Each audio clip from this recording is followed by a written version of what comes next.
Okay, what's up, podcast? We're back this week. I have Onega and Konstantin on with me, and you guys are actually from Kazakhstan, and you're in product design and development. So what's up? How are you guys doing today? I mean, we are doing amazing. We just got back from Kazakhstan, where it was like coldish cold. So we enjoyed the weather in Louisiana and Shreveport. It's sunny and it feels like spring. So yeah, it's warming up quick. Thanks for inviting us. This is actually our first podcast.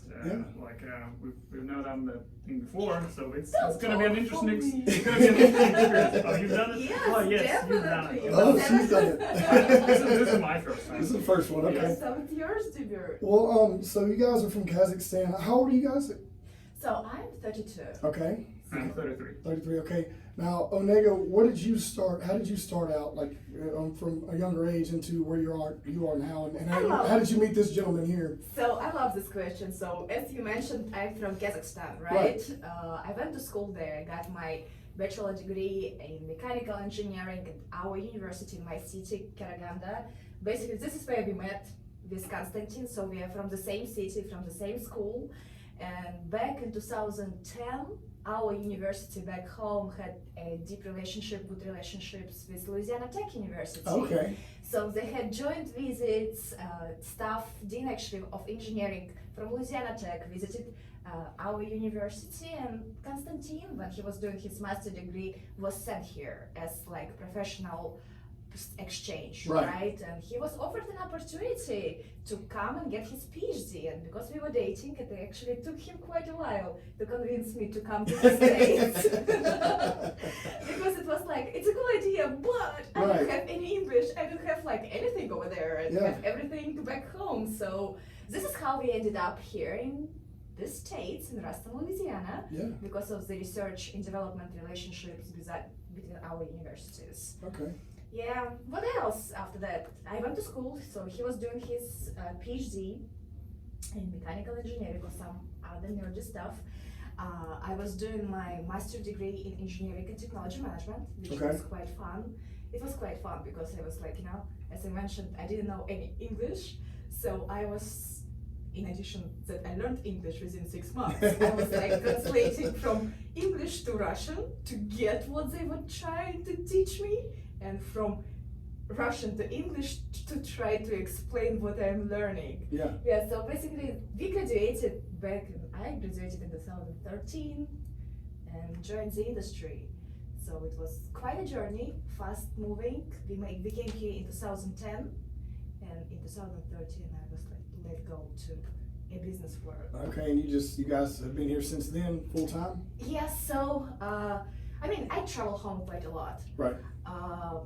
Our business adventure, I would say, started in 2016. So when we just graduated from university, I joined a small manufacturing company here in local Shreveport, Louisiana. Then I worked for American Petroleum Institute as a lead auditor. So I was traveling all over the world to audit manufacturing processes and make sure that every single type of equipment which hits oil field comply with requirements, testing requirements, quality control requirements, all that cool stuff.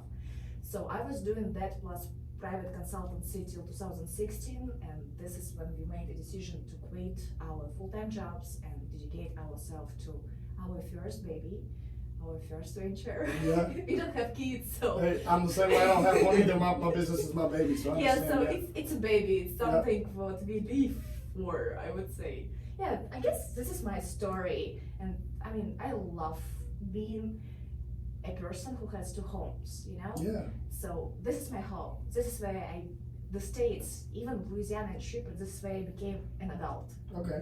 I learned like adulting 101, and Kazakhstan is like a childhood. Okay. When you go there, you feel like you're a child. You're back in your 18, with parents and all that stuff, and you want to be in both places. So sometimes I feel this is great that you guys are able to be here and there and work back and forth, and having your own business, it kind of helps be able to do that too. So true. It's amazing to have several homes and feel like home in every single place. I think it's also important to have like different cultures, so like the influence of different cultures, different mentalities. that helps you to see the picture in a broader way. And also, like, I think, like, just in general, for people living in different places, helps to get that experience that, like, you go to Europe, like, everyone is like trying to save money, like trying to be like environmentally conscious, trying to be like very economical. So like you can learn some things there, and then you go to the United States, everything is big here, and like, especially like in the South. A lot of right. You learn some other things. So I think in general, like I think having like experience of living in different countries helps quite a bit to see the world in different colors. Yeah. In different perspectives. So Konstantin, tell me about you, since we heard a little bit about her. Yeah. How did you get started? And before we go into that, I wanted to ask real quick. So Kazakhstan, what is the economic, what is the economy like there? Is it something like for you guys to be able to go into school and to have masters and PhDs? Is that something that's common for that culture, or is this more? How's the economy there? Right. So the economy is mainly based on industrial, it's industrial economy. Yeah. It's based a lot on natural resources like oil, metals, and pretty much like any type of natural resource can be found there. And that's their main business, I would say. They sell the resources or allow companies to come and extract them. And there is not much like high tech going on, or there is a little bit of manufacturing, but it's more like heavy type of manufacturing, like producing metal, some raw materials, pretty much. Right. If you talk about education, basically like the education is free over there if you can meet a certain criteria. Got you. So you need to pass the tests. So like if you get a certain number of like points, then you can enter like a university and don't pay for it. Okay. Same goes with like for bachelor degrees as well as master's degree. You can even get a PhD. Like basically, like if you pass the exams and meet the test criteria, then you can get it for free. And that's how like I got my bachelor's degree. I got my master's over there. I didn't really have to pay for that, and so in terms of education, that's great. Yeah. Of course, there are like trade-offs. Like free education, you get what you don't pay for. Right. Yeah. So there are some problems, of course, but they create opportunities for people who want to learn something, who want to move somewhere. And I'm gonna fill the gap that in the Onega story. Like I really never wanted to study a lot. After I graduated with my bachelor's, I didn't really want to get my master's or PhD. Okay. So but our university, like they offered like basically after you graduate you can pass some exams, and then if you do pass them you can get a master's. You can enter the master's program. Okay. So I was like, all right, I'm just gonna do that. Why not? Like, and my parents were kind of pushing, like, yeah, just go, like, try to pass the test. So not many people wanted, so the competition wasn't that high, and I actually accidentally got into the master's program, although I didn't really want to do that. And while doing that, like, there was an opportunity to go to any university around the world to get like some experience and like learn about what that university is working on, like, and share what we've been doing. So it like they have this kind of program where it's not only like you learn something, but you also like educate other people about what Kazakhstan and our particular university was doing. So I've chosen Louisiana Tech because I knew several people who went there before, and they were like good relationships. So it was like a relatively smooth process to get here. So that's how I got to Louisiana Tech and like learned a lot about the culture here as well as the university, and that's when I learned about the opportunity to go to Tech and get my PhD. And I wasn't really interested in that, but like I was talking to the dean of science, and he was like, "Come get your PhD here." I was like, are you gonna pay for that? He's like, yeah, we're even gonna pay you like the scholarship, and like I was like, okay, then I'll come. Yeah, and then they gave me an assistantship, and I came and got my PhD. It was an experience, but really like I'm not like a research guy. I'm more like an entrepreneurial guy. Mhm. And like back home, like I was like helping out my parents to run a business. I really love that thing. What kind of business do they run? They sell trucks, like big trucks, Heavy machinery. heavy machinery, Okay. and as well as spare parts for that stuff. Got you. We actually worked a little bit together. Yeah. So that's more geared to the, of course, into the industrial with heavy equipment and stuff, Right. and you have a background in that. Yeah. What about your parents? What do they do? So I am lucky one. I have mom who stayed with us all the time. Okay. So we just came back, and actually he was taking. We need to bring back my mom because she We were amazing, yes. spoiled, You like- spoiled Yeah, at home. we- Yeah, I'm like spoiled. home food every day. Yes, Yeah. she makes like fresh breakfast, lunch, dinner, like every time, every single day, everything is fresh and Yeah. cooked just for you. So anyhow, my mom is stay-at-home mom. She grew up and invested all her time in us. And my father, he's in real estate business. Plus, he has a small hardware shop. So basically, he started like from ground zero and grew up. And right now, he invests mainly in real estate Okay, in so- Russia and Kazakhstan. So, okay, awesome. So then both of your parents are entrepreneurs, basically Right. small business owners. Yes. Yes. And so that's kind of where you get the mentality, I guess, which is Exactly. great. Yeah. Actually, our parents quite opposite. We need to think about that back in 1990s in Russia and Kazakhstan, the economy was very big. Right. And in order to have a good living, right, and to kind of allow some cool stuff for your family, you need to be entrepreneur. Yeah. Because all the teachers, lawyers, all that, they were getting paid like real low. So in order to survive and succeed, you needed to be in business. So pitch from my father throughout the whole my life that never think about starting a business. Mhm. So he was kind of against. He wanted me to have like a successful career in maybe corporate world, but like he was like never think about it. But I guess my personality, when somebody tells me not to do something, I like feel do it. So and his parents were supportive, right? Yeah. Yeah. About business stuff. Well, my dad always wanted me to be like an academic researcher or something Right. like that. That was really his dream. Like, so he kind of like projected that on me. Right. It was never my thing, and but yeah, I think I think it feels safer for them. Like if we would be doing like a regular 9-to-5 job, Right. like as regular engineers. Well, they know, yeah, because they've been through the hardships. And they don't, hardships. and if they know you have more opportunity, they may not want you to have to possibly go through those things. So it makes True. sense, you know. Yeah. Yeah. Maybe you know what sometimes I think when you're not into your parents' business, Yeah.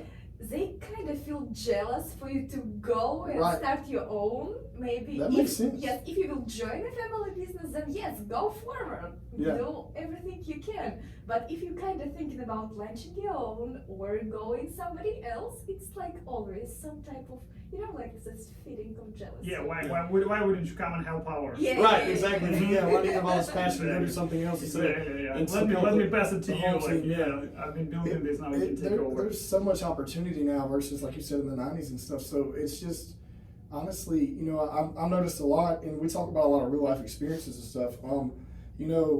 I noticed a lot of parents growing up, and and it may be the same there, but what you said kind of makes sense to me. Is especially here, parents growing up project their dreams they were never able to do onto their children, Right. and almost even where it goes to being a baseball star or a Mhm. football star, Yeah. or maybe a successful person they weren't able to do, and they almost pressure their children into not wanting to do something because they project those dreams onto them Right. from a young age. Exactly. And I feel like we see that a lot, but now there's so much opportunity to not be influenced by that. Mhm. Whenever you can make your own decisions, and whether it's go from an academic standpoint, start there, and then so your background's in engineering, Yeah. and you went to tech and got your PhD. Yeah. And tech, of course, is a great engineering Absolutely. school. Most people don't know that, but that's Right. probably one of our better schools in this state. Exactly.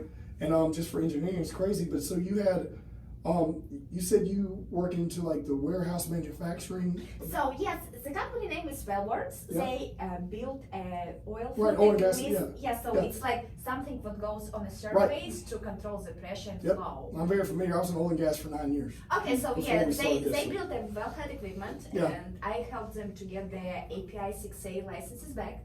So what is API licenses? Yeah. Or monogram is like a quality control sign, which you put on your equipment, and if you have that sign, you can deal with big guys. If you don't have it, I'm sorry, the mom and pop pop operators is your go-to customers. Yeah. It's just funny how both of you have a little bit of different background. You know, you're in industrial, but you're more in the engineering part, and that can cross over for you guys. And you do product design and development now. So tell me how your journey got into that and what you're doing with that now for your own business. I think you. Well, while I was getting my PhD, at a certain point, I started to feel bored. Okay. Because my day-to-day routine looked like you go to the lab, you run a few experiments, you get some data, and then you go home, and then you repeat it. And there are not so many. There were not some on some quarters. Like I didn't have any classes. Like there was just research. So I had some free time and I felt bored. So I was like, I started to participate in different entrepreneurial activities over there. And then at a certain point, I realized that all entrepreneurs face with a problem where, okay, you have an idea, now how do you actually build it? Yeah.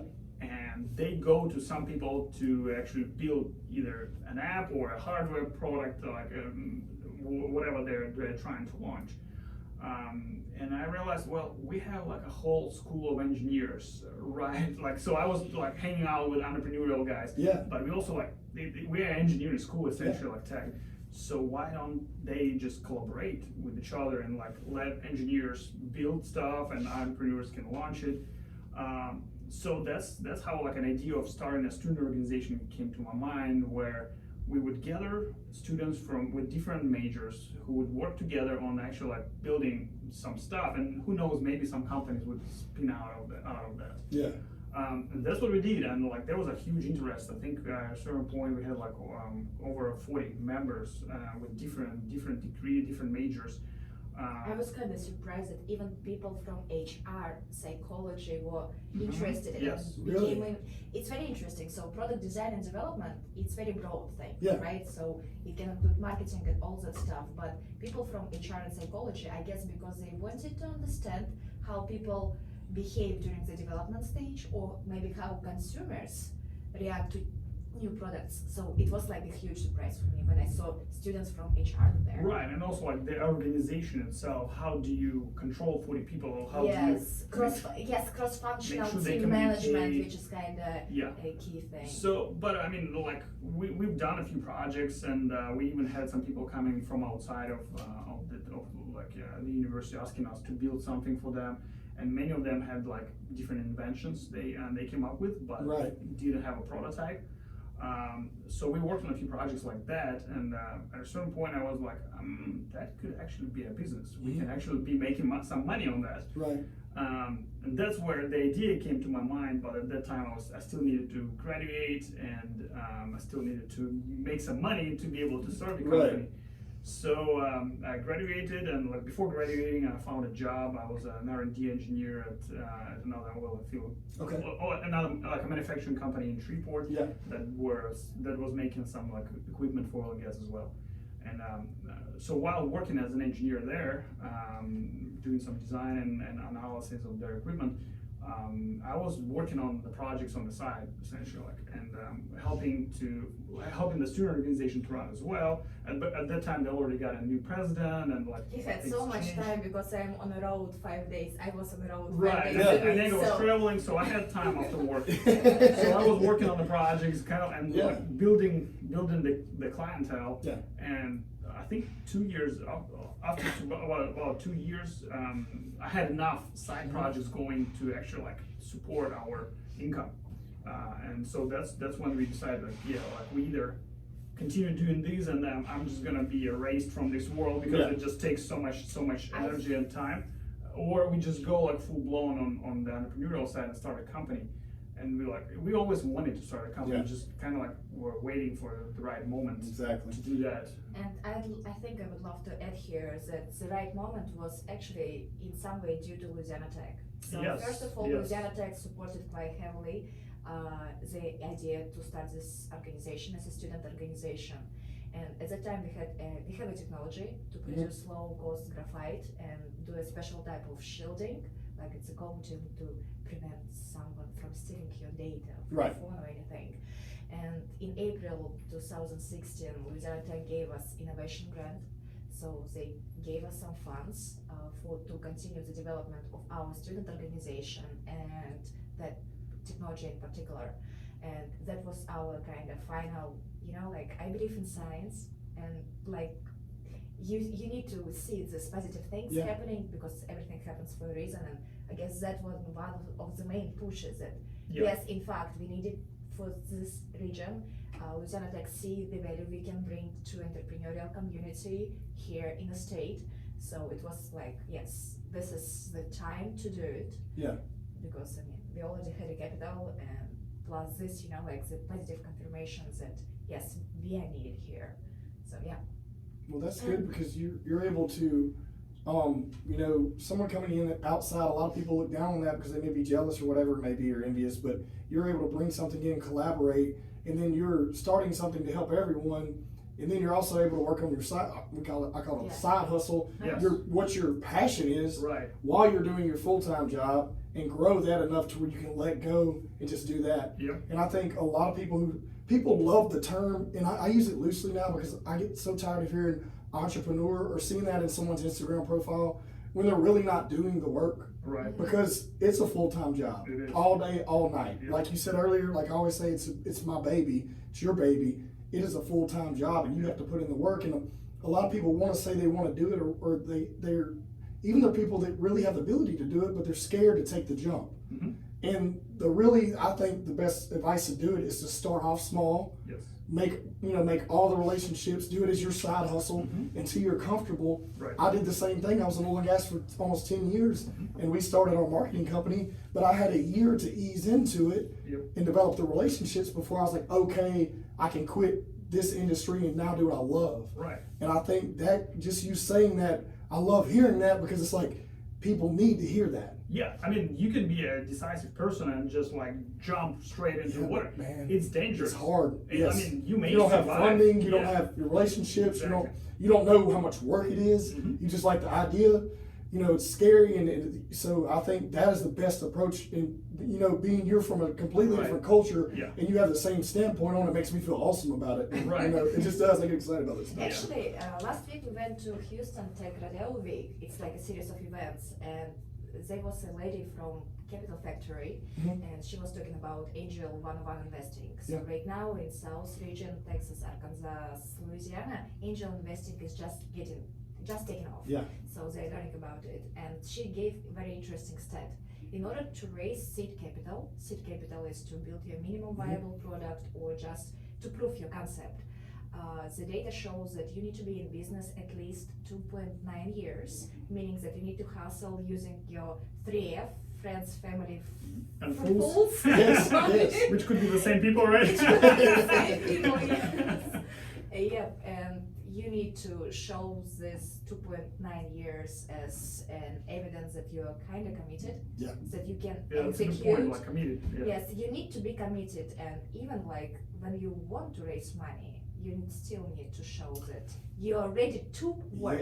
Yes, that's interesting you said, because 10 years ago, you take the same scenario and you would just lay out a business plan in front of investors and say, okay, this is what I want to do, Mhm. but you have no evidence of your work ethic Yeah. or your relationships or your hustle. Mhm. And now there's so much opportunity abroad at scale that you have to do your homework. Actually, what interesting, she mentions that usually on average to raise the investment, it will take you up to 9 months. Yeah. And during those 9 months, your investors, your lead investor, including all his network of investors, will kind of test you. Yeah. How serious you For are sure. about your idea. Mhm. Watch you, how you behave, because, I mean, let's be serious. Business succeeds because of people. Exactly. So, That is true. I mean, people who run the Especially like, business is especially like when effective you for just success. when you're just starting. Yeah. It's all about like personal like Who you hustle are. and like Yeah. like and just working your ass off. Yeah, I mean, that really is it. I because- love that part of your story. I didn't know that. Oh yeah. I mean, there's a lot of stuff that it all goes back to work ethic for me.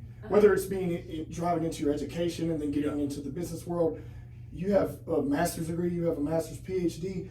That takes a lot of work and time, and so that shows your work ethic up front. But then let me tell you this real quick, because I was in oil and gas for quite a quarter of my life. I mean, Yeah. a third of my life, excuse me, and we all the time would have engineers come to the field Mhm. that had no experience, Right. and we hated them Yeah, of course. because we were out there working our ass off. And even when I'm up in upper management of service companies, like companies I worked for, like I worked with Halliburton, with Weatherford, Summit, stuff like that. You would see these engineers come out there to work with the company, man, and they would say all these things, but they really didn't know the application. Right. Being that you're in the trenches and you grew up in an industrial environment and country that was all about industry, it probably gives you a bit more hands-on focus in the engineering field, rather than just some kid from the States that decides to get an engineering degree and then come out here with guys and he has no knowledge of any practices, procedures, and then it just screws the whole $10 million job up. That is true, and what we've noticed, like we've hired several engineers over the course of our business. The true engineers, are like the engineers that you like really value, are those who are tinkerers also. Who likes to work. They would not only like study stuff, but they would try to apply it, maybe on a small scale, maybe just doing some like stuff at home, like I don't know, building robots, like or just fixing their car and stuff like that. They would have their hands on like to a certain capacity. Then they would want to try their skills or like what they've learned. And the bad engineers are those who only learn like the theoretical stuff. They should really go to academics possibly. Right. But even there, you still need to basically prove that your theory is correct. And even if you don't do anything, you need to be able to explain to other people how to do it for you. Yeah. Well, I think there was some probably, when it was booming in the, late 2000s, there was probably so much need that I guess they were just blowing as many as possible, and they didn't really have the viable experience needed for application. Yeah. They just had the knowledge and the degree. And you see that in any industry. Right. I feel like no matter what you're educated in, if you don't have some kind of experience in the work, then it's really hard to succeed if you just walk in with a degree and no experience. You're right. This is huge. I don't think that even nowadays to be successful you need to have a formal degree. No, I completely agree. Because this formal education puts limits on you. Yep. It puts you in a frame. It teaches you how to think. And if you're powerful enough and smart enough and you have this self-drive, self-education can put you in a better position. Right. Period. So I think it's a give and take. Like for Konstantin, for your situation, you wouldn't have had the opportunity to be here doing what you wanted to do had you not pursued academics. But for people here who may necessarily not want to be in the industry, like take me for instance, I'm in marketing. Yeah. I have a business degree I acquired while I was in oil and gas full time online. It literally has helped me none doing business. Right. You know what I mean? I didn't need it. I got it to move up in the corporate world of that structure. Then we decided to do our own thing, and I don't need it. So it just depends on what industry you're in the application. But I do agree that now versus 50 years ago, when it was just grooming someone to either you were a laborer or you were in academics and you worked into the corporate world. Now there's so much opportunity, you could do either one. Exactly. I think it's blending, and it's like the borders really like start to disappear, or like things mix together. So like if we like just to finish the topic on the formal education, I think like these days, like I think still formal education is beneficial in terms of that it gives you the structure, and it gives you important. It gives you organization. Yes. But if they could only like make it more intensive to where you don't need to spend like 4 years, I agree. It could be done in 2 years. Just put more. If they're willing to do the hustle. Exactly. Onega learned the language in like English language in like 6 months. That's insane. Because insane. She was going to a school where but she had to. I had 17. She had to. And the courses that she went to, like the main point of those was like on making that as intensive as possible. Yeah. You don't have time to relax. 17 hours per day was an average time. 17. I would say I was at school for 9 hours, plus they give us a homework for 5 to 6 hours. Okay. Ooh. So it was like 14, 15 That's a full-time job all day. Yeah. Learning our language. Yes. But I mean, you succeed quickly. Yeah. But so let me ask you this: so your parents, either set of them, are they bilingual? No. So how do they feel that you know that Well, you? my dad is bilingual. If he takes some drinks, he can talk to any person. Hey, I feel like. person will understand. Exactly. I've seen that. It's great. Well, let me ask you this. So that's great. So how do they feel knowing that you've, injected yourself into another culture, both of you guys together, and been successful? Not only that, learned a new language and now have a successful business here. you think they're happy about that? Did they express that to you? What's their I mean, I think they'll always worry Yeah. to a certain degree. Like, But they're proud of yeah, us. but they are proud. Yeah. So it's a mixture of worrying about us and being proud of us. But I think overall, I think they're happy that we've chosen this way because like that was what we wanted. Yeah. And they understand. I mean, they, like Onega said before, they feel a little jealous and maybe it's sad. Like they would want us to be closer, Yeah. like help them, Yeah. and like in different But aspects. still, you have the opportunity to go back home. Spring. But so they're that's not. They're nice. not selfish. So Right. like they do not like really. They didn't limit us to doing certain Yeah. things. So Okay, well that's good to hear. yeah, I really appreciate that they allow that freedom. Yeah. Well, so now you guys are in Kazakhstan. I have to ask you this because Please. everyone's gonna know. Or I want to ask you About this. Borat? Borat.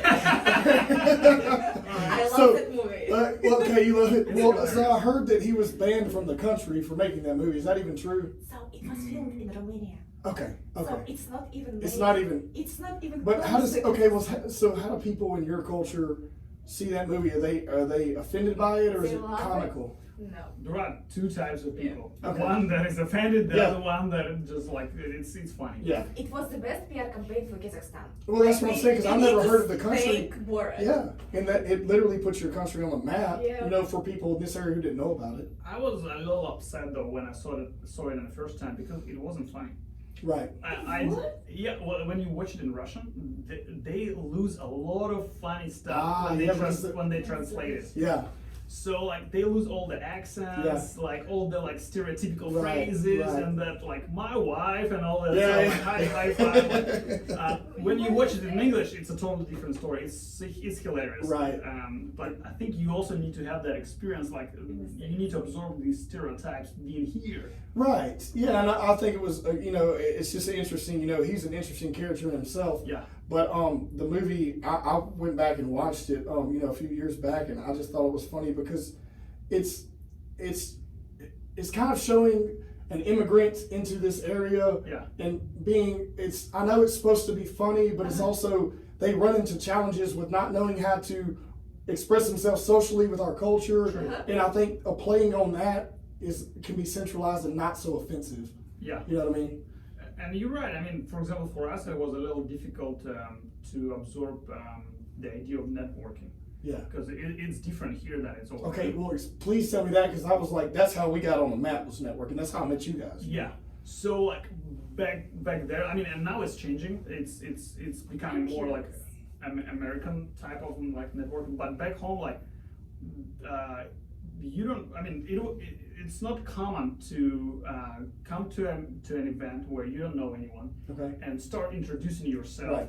Right. You will look annoying. Okay. It's like some guy is just like trying to Like a pushy salesman. Put- maybe? exactly. So it's for me it was a challenge to be able to do that freely and like in general like it's not common to just come to a person and say, hey, like I'm Konstantin, I'm doing this business, what do you do, and things like that. People are not that open, I would say. Right. It works like if you get introduced. And about the introduction, finish and I will go. Yeah. Right. So like for me that was like a little like of a cultural hurdle that I needed to overcome and become more open to new connections, be able to like meet people I have never seen before and introduce myself, and that was a little bit of a challenge. Okay. In the beginning I was like really shy, like I would Well, I mean, I of would course, come- because your culture doesn't, if you don't have that, I mean, Exactly. so that's seen as rude, or there's never a position where everyone's showing up to meet each other. Exactly. So that makes sense. Yeah. And talking about the introduction, so right now in Kazakhstan we have growing startup entrepreneurial community. Okay. So it just started to take it off, and we have the first unicorn company. And the gentleman, a guy who funded the company, the founder, he's like my age type of thing, and I know that our common friends know him, and I'm like, I would love to talk to him. I would love to meet him with my already, I guess, American mindset. Oh my gosh, they went through 3 almost layers of permission to give me his phone number and make a formal introduction. That formal introduction was the most weirdest thing I experienced. So the guy who knows him the closest, Yeah. brought me with him to his office, Okay. introduced, and was sitting there while we were talking. I'm like, are you like trying to what to do here? Yeah, so, So that's an It extremely was formal. three Yeah, layers that's extremely of formal. formal permission, asking for permission to introduce me to the founder who is my age and who lived here for a while. I'm like, oh my gosh, where I am. Yeah. And another thing, here it's, and I love this here in the States, you never talk about money. No, Almost. You don't ask how much you make. right. If you want, you can disclose, but it's not that. What's It's not. in our community and business, Yeah. it's frowned upon. I think it's a more it's just when you don't say, hey, I made this much this year. Yes. But when you look at, if you're looking at bigger, entrepreneurs who are extremely successful, they want disclose. to share. They disclose that because they've done that. But when you're in the smaller realm of, we're not talking about what we did last year, what we did this year. But back home, it's almost the first question. So Okay. we met with even this trip with our friends who are quite successful as well, but almost the first question, how much money do you make? Yeah. And for me, it was like, So it's always like you caught with pants down. Yeah. it's like, But there is a good part about that at as least well. a good part that you know at what level you can talk. Not only that, So- but like you basically like you have nothing to hide. Yeah. Now you can actually Right. talk without like Right. hiding anything Right. or like having some like vague areas that we have not Well, discussed. And I get that, and if it's a status quo thing there, whereas, answer me this: like, if you only can talk to these people if you're this successful, is that how it works? Kind Not with of. friends, but with like yes, With with business.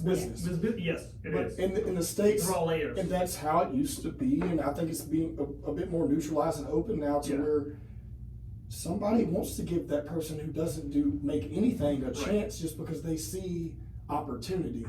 Where you wouldn't have seen that, years back, because I just think that the potential is just more, we're more open-minded. Yeah. And I think, and we always down social media. The social media is not a bad thing. It's just the outlet. The people are gonna say or do what they wanna do. They're just Exactly. doing it, using that as the tool. Mhm. But it's the internet connected us at scale. Yeah. So now we have information about your country, everyone's country. We know everything about everyone. Right. So it gives us the ability to grow, find a hole to where you fit in. Like, there's no more cookie cutter jobs and positions. You have to have this degree to do this job. There's Yeah. millions and millions and millions of opportunities. That is true. So I think that's kind of how we blend well. Is being able to, you guys here now can see that and bring that back there, and it seems like they're catching you up there. Mhm. But back to the networking, we pretty much established our business upon open networking. I think that's when I met you guys. I just come up with the idea and was talking to our partner, said, hey, why don't we were working with a client who needed a new, younger, more hungry, Audience. what now? Audience or like customer. Yeah, audience, their customer base, and so they needed more people in the door, and I was like, well, here's an opportunity to connect us having a business we're not trying to sell it, because Right. most of the time, you invite all these people and then you want to sell them something. Yeah, yeah. I'm not selling you anything. Mhm. I'm bringing an opportunity for everyone to come in and connect, Collaborate. even if you're my, in parentheses, competitor, because I Yeah. don't feel like I have one, but like even if you're in my competition of realm of my, what I'm doing, Yeah. free for all. Everyone come in and let's hang out. Yeah. And just our name being tied to that Mhm. and giving that opportunity to everyone Yeah. doesn't cost anything. Have a good time. You're able to make connections. Maybe you leave with 3 or 4 business cards Yeah. and you have a new client the next day you would have never had we not set that connection up. Right. And it's like just giving before you ask. Yes. And it's that's the philosophy that we built on now is just we give, and then maybe ask a little bit here and there, but more giving, and it just makes you look a little more, acceptable and taken in, and that's something that's working great now is networking. And in this market, after a while, if you're in a big area, a smaller area, once you do it so many times, you've met everyone. And you need to go to another market and do the same thing, Right. But it is cool that we're able to just walk into a room where we don't know anyone and all connect from different walks of life, from different countries, and all doing different types of businesses. What's crazy that networking is still working, like a physical networking. Yeah. Although we have all these like means to communicate Yeah. digitally, we don't even need to leave our home. Yeah. People still want to. They still want to meet people. It is quite interesting to me personally. Like I'm like, why can't we just just meet online. Yeah. But people are still prefer to meet in person. They still value a personal relationship. Emotions. You can read emotions over. Well, and then yeah, especially if you have 10 filters on top of it, and you really don't know who you're talking to or what you're It's dealing with. emotion. It's like a body language, energy. Well, you know what else it is? Accountability. There's no accountability on that device. Most likely, yes. You know? But I think energy. I think it's. Yeah, no, of because course. you need to feel the person. Right. Before, I mean, I don't want to do business with even a client, even with big contract, if I kind of hate to be in the company. Hey, trust me, So- there's some people that you tell no to. Yeah, just because, I mean, I do this for kind of pleasure. I mean, You love it. I love You- what because I you're do, passionate, you're yeah, passionate because about of my passion. Yeah. But if I hate that person, why would I do business Mhm. for him and turn his idea into reality? Yeah. This energy thing is very important. Okay. in So- networking. We're close Yeah. to, we have a few more minutes, so I want to ask you a few things. What with your business now, you're turning ideas into reality. You're helping entrepreneurs basically get their products out or their designs out, no matter what the, demographic of Right. area, business, whatever it may be. What's your next step? Are you wanting? Because I feel like most people who are entrepreneurs, small business owners, always want to keep doing other things. True. Because we started out as one realm and now we're doing all that kind of things. And I'm always trying to find new reasons to connect people and grow. What's your next step? So we are getting into manufacturing. Okay. That's one thing. The other thing is we are launching our line of products as well, and we also we have some spin-offs from the projects we worked on. Yeah. That became pretty much separate companies these days. So we are investing our So we time and want to money continue. into some projects Awesome. that became businesses. Right. You saw opportunity there, were able to Yes. jump behind it, and now you Right. can, that's another beautiful thing about being able to make your own decisions. Yep. If you need to make a quick move real quick to the left to do something and come back, you can do that. Mm-hmm. Plus, we are going to other markets, so we are expanding geography. Like we have an office right now in Baton Rouge, Okay. and we are working on getting an office set up in Austin, Texas. Austin's a great area to be in your industry yeah, right I now. love it. Yeah, so I guess that's it. And then, I mean, we continue to Yeah, experiment. we want to grow. I really like trying things out, even if they don't work. Just getting that experience from like we launched some different sites and we even tried the podcast. Like it wasn't really a podcast, but more Right. like a news flash Yeah. type of thing. We launched on Alexa and some other podcast things. Ran that for I think 2 or 3 months. So realized how difficult it is to Oh my actually gosh. to promote a podcast. It is. Or that kind of even show. We had it to where we were updating people with technology news. Yeah. But for that, we have our tech to market event series. Yes, we also so we do launched. tech to market. Yeah. Talk Yeah, about so that. it's I would say the only event in the whole states, in the entire United States, dedicated exclusively for commercializing new technologies and new products. So we had quite a few successful events here before, because this is a gap. You can build an idea, you can get the idea, but how you bring it to the market? Yep. What are the outlets? How you can get Yep. funds for that? So, and it's here in Shreveport. And you know what I have noticed?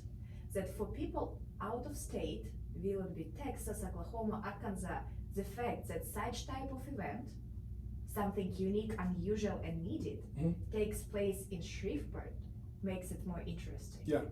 So Yeah. people love to come It's here. like a tech event in Austin. Okay, not a big deal. Yeah, but Because tech- there's so many. Exactly. Yeah. A tech event in Shreveport. What is it about? Yeah. Why is it in Shreveport? Yeah. I would love to come and check it out. Yeah. So Yeah.